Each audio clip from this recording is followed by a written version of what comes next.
La presente comunicación ofrece herramientas para reexaminar un género literario tan antiguo como la escritura misma, la fábula.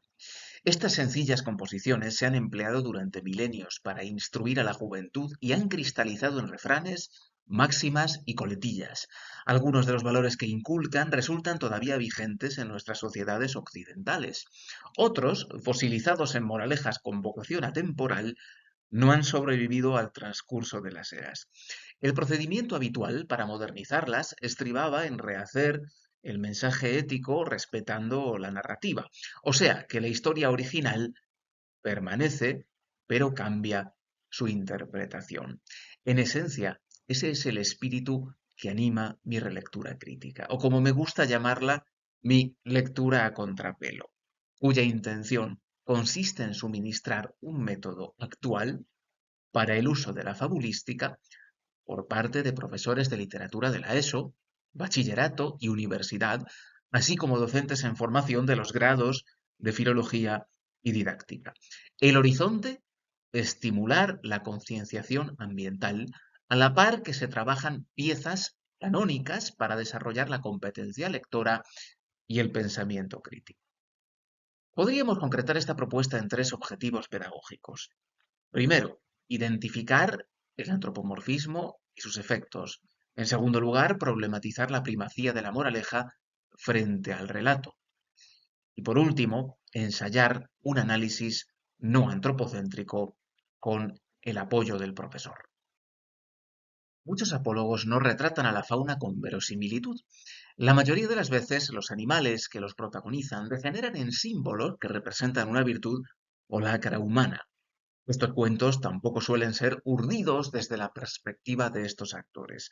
Con más frecuencia, la fábula deviene un coliseo en el que se enfrentan dos elementos opuestos: fuerza y astucia, león y zorro; necedad y sabiduría, cuervo y zorro.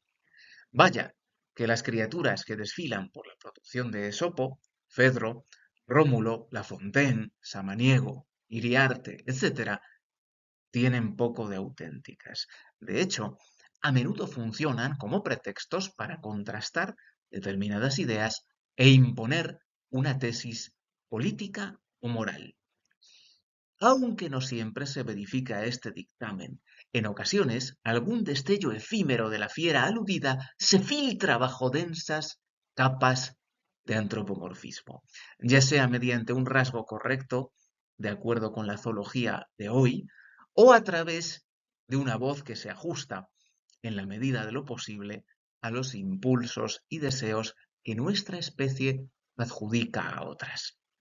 O bien se promueve explícita o implícitamente el cuidado de la fauna, o como mínimo alcanzamos a entrever la consideración histórica que han merecido determinados animales. He ahí varias de las alternativas clasificatorias que esbocé en un trabajo reciente. Dentro de mi tipología, las casillas que más me interesan ahora son estas tres. Cuando el animal protesta por el trato que recibe del hombre, la fábula zoocrítica; cuando queda reflejada su relación con la humanidad, la fábula testimonial; y cuando se busca activamente fomentar su protección, que es lo que denominé fábula zoética. Procedo a aplicar una lente contemporánea con arreglo a lo que aquí he perfilado a uno de los apólogos más difundidos del catálogo esópico, el lobo y el perro cebado. El relato, tomado de la traducción de Pedro Bádenas, reza así, cito: un perro bien cebado se encontró con un lobo que empezó a examinarlo acerca de dónde lo habían alimentado para llegar a semejante tamaño y a semejante abundancia de grasa. Un hombre generoso, dijo, es el que me da de comer. ¿Y tu cuello?, pregunta el lobo, como se puso blanco. Se ha rozado la carne con el collar de hierro que me fundió el amo y me puso al cuello. Y el lobo, carcajeándose de él, le dice: me río yo de este lujo que te obliga a rozarte el cuello con un hierro. Fin de la cita. No costaría demasiado adosarle una moraleja. Se podría incluso formular como dicho sentencioso: más vale la libertad pese a sus riesgos que la esclavitud, no obstante sus comodidades.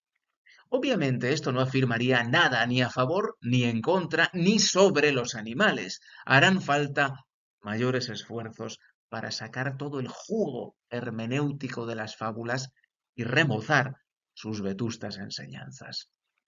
A continuación, invitaré al oyente a que me acompañe en una breve travesía intelectual. Olvidémonos por un instante de que los animales no utilizan el lenguaje humano y de que seguramente un perro y un lobo no discutirían sino a base de ladridos, gruñidos y mordiscos. Fijémonos en el contexto. El Canis lupus familiaris, mascota predilecta de nuestra especie, está atado y luce indicios de abuso en su piel. Por el contrario, su pariente salvaje padece hambre, pero deambula a su antojo y no ha sido herido por el hombre. Miles de años de odio al lobo, cristalizados en exempla, proverbios, iluminaciones y estampas, son refutados al presentarnos a este ejemplar silvestre, sano y triunfal, que se permite reírse de su congénere menos afortunado. Ahí yace un testimonio único de evaluación positiva de una criatura demonizada por la depredación del ganado. Vayamos un paso más allá y escarbemos en sus palabras literales, sin espigarlas en busca de dobles sentidos. El lobo está cuestionando la sumisión de las especies domésticas al ser humano. Pone en duda que dicho estado sea ideal y descubre a la par que la comida que se les brinda está supeditada a la obediencia y al castigo físico. Su cavilación, en mayor o menor grado, continúa siendo válida hoy. Se me objetará que he pasado por alto la moraleja que se identifica, con el último aserto del lobo, pero ha quedado acreditado a lo largo de su dilatado historial de reelaboraciones que este es el pilar más endeble de todo el edificio fabulístico, el más prescindible. De hecho, como se ha podido observar, la hemos eliminado y se ha entendido perfectamente la enseñanza. Observemos ahora el cerdo y los corderos, otro ejemplo del corpus grecolatino. Cito: en medio de un rebaño de corderos pacía un cerdo que allí se había metido, y he aquí que un día el pastor le cogió y el cerdo se puso a chillar y a resistirse. Los corderos, criticándole por sus gritos, dijeron: pues a nosotros nos coge de vez en cuando y no chillamos. El cerdo repuso: pero es que a mí no me coge por lo mismo que a vosotros, porque a vosotros os busca por la lana o por la leche, pero a mí es por la carne. Fin de la cita. La queja del cerdo, una atestación del uso alimentario de la ganadería, se nos antojará fatalista, acaso trágica. En el relato se insinúa que se había camuflado entre los corderos para evitar que lo destripasen. El hombre no puede, no quiere o finge no oír sus gemidos, de modo que son los ovinos quienes le toman el relevo, como súbditos egoístas y privilegiados, afeando ignorantemente su conducta. Me parece muy revelador el carácter anecdótico, realista de este cuento, frente a otros más fantasiosos, en los que la fauna se engaña y compite por el acceso a víveres. Ante la amenaza del cuchillo, los animales saben bien qué suerte les aguarda. Esto lo ha probado la ciencia, aunque basta echar una ojeada a las granjas y a los mataderos para reconocer en los rebaños signos de tristeza y estrés, rugidos, apagamiento, inquietud. ¿Quién sostendría que este escenario no cabe dentro del territorio de lo verosímil, que tal vez Esopo, o su autor sea quien sea, pudo haberse inspirado en un suceso real, repetido, cotidiano? Quizá el puerco logró anticipar, por los preparativos delatores del pastor, el destino que le habían deparado, acordándose de la desaparición de algunos de sus semejantes, y reaccionó, presa del pánico, huyendo a donde se creía a salvo. Es más, la moraleja no descentra la mirada del sufrimiento de la criatura, aunque va dirigida al conjunto humano. puede extrapolarse a la perfección al trato que le proporcionamos al ganado. Tampoco deslegitima la protesta del cerdo, al contrario, señala expresamente que, cito, gritan con razón aquellos que tienen en peligro su vida. Fin de la cita. Y el caso aducido lo pone de manifiesto. De nuevo habrá quien insista en que la clave de la fábula es la lección que encierra, no tanto el hecho particular que la suscita. Un punto de vista comprensible, aunque a mi juicio miope. La sustancia narrativa es tanto o más memorable que la instrucción que de ella desprende el autor. Perdería su condición de modelo convincente si el lector no pudiera experimentar siquiera un destello de empatía hacia el marrano, por no decir que todo escrito queda abierto a múltiples abordajes. Desde otra clave interpretativa, como la que aquí se adopta, el aprendizaje que de él se extrae difiere ineludiblemente.